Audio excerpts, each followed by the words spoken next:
So, as a professional voice user, you really want to avoid this in future because this can lead to a lot of problems, both mentally and physically, because it can lead to a lot of, feeling of shame or feeling not good enough, which is such a shame because it's it's not about that. It's just that our voice is attached to our sense of self. We want to make sure that our voice works for us, and remembering that the voice is a part of our body. So it's not just the voice, it's a part of you as well. So let's talk about how you can avoid it. One thing that you can do is make sure that you're training regularly. So as performers, we tend to do this big sweep up into right before a performance. If you think about athletes, they're really training on and off through the whole of the year. And you can think about this statement, well, I do this because it's who I am. I am a singer, I am a presenter, I am a professional. And so therefore, I really need to be training regularly on and off. And with that, you want to be looking at your training in the way that you are going to be performing. So one mistake that I see a lot of singers do is when they're kind of doing their exercises in a certain way, but then it doesn't really match up to what they're actually doing on stage. So you want to find ways that you can match these two up. So it might be meeting in the middle. Of course, I don't want to say you have to take down the intensity of the way you sing, but you might need to just train to sing in a better way. But you also need to be doing your exercises in a way that matches. Think about the physical intensity as well. So, are you moving around, jumping around a lot on stage, but then you're quite still when you do your vocal exercises? Well, chances are that it's not going to help you as much as it could if you were to do that movement when you do your exercises as well. One great way is to take the words of your song, replace them with actual sound patterns.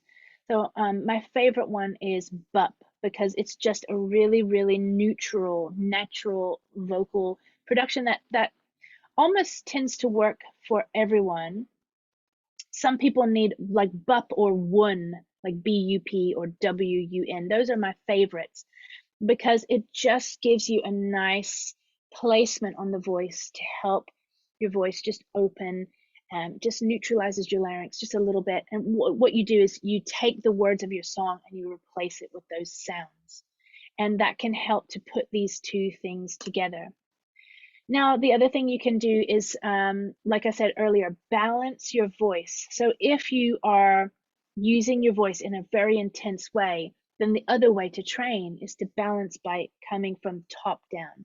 And this is just almost teaching your voice, and it's teaching your nervous system to shed the weight off, as opposed to we get into these habits of pushing up into the sound, especially when we're doing intense singing. Um, you also want to be able to vary your training in all ways. So you also want to be putting your voice to the test, and also the way you're training, the types of areas that you train in. You can even train under stress, and that will help you so that when you're in the gig environment, it's not just you doing it all right then and there. So what I mean is you can try training in different types of venues, train outside, um, even training in situations that you might be in, such as loud environments. Although I will say, my last tip, how you can avoid it in future, because the biggest reason why this tends to happen is because we're pushing our voice too hard, and it's a period of intense strain on the voice where the vocal cords are like coming together at a very intense rate, and it's really hard on them. So this is because when we are in a loud place, we go over what we need. So you really want to avoid that as much as you can. So if you're in a loud pub or a loud bar or a loud party, you can feel yourself talking. And even on Zoom, this is really, really typical in this day and age, that people talk over what they need to do.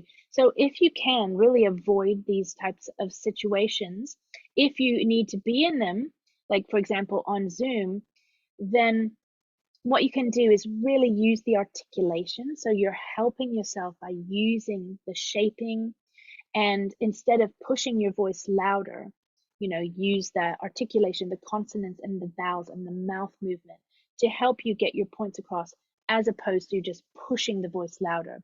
Now, in terms of being on stage and performances, you must have good monitors. I've seen it so many times where singers' voices are wrecked from the lack of monitors. So the people around you in the band are playing so loud. So, of course, you naturally push your voice louder so that you can feel that you can hear yourself. So the way to get around this is to use really good monitors, whether that be in ear or the monitor in front of you on the stage, so that you can really hear your own voice coming back at you. So the last thing that you must remember is that your voice is a part of you, and therefore you need to take care. So that means getting enough rest. It means giving your body the nutrition that it needs, and especially getting enough hydration. As a professional voice user, this has got to be a must for you. And I love this statement. I do this because it's who I am. I am a singer, I am a presenter, I'm an actor, so I must take care. So this is the top way that you can avoid vocal fatigue in future.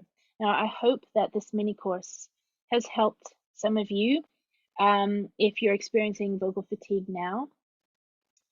And yeah, as always, please don't hesitate to get in touch if you need any advice, or if you're struggling with the right exercises to do, or if you have any questions. All right, well, I'll see you again next time. Thanks for tuning in. Bye bye.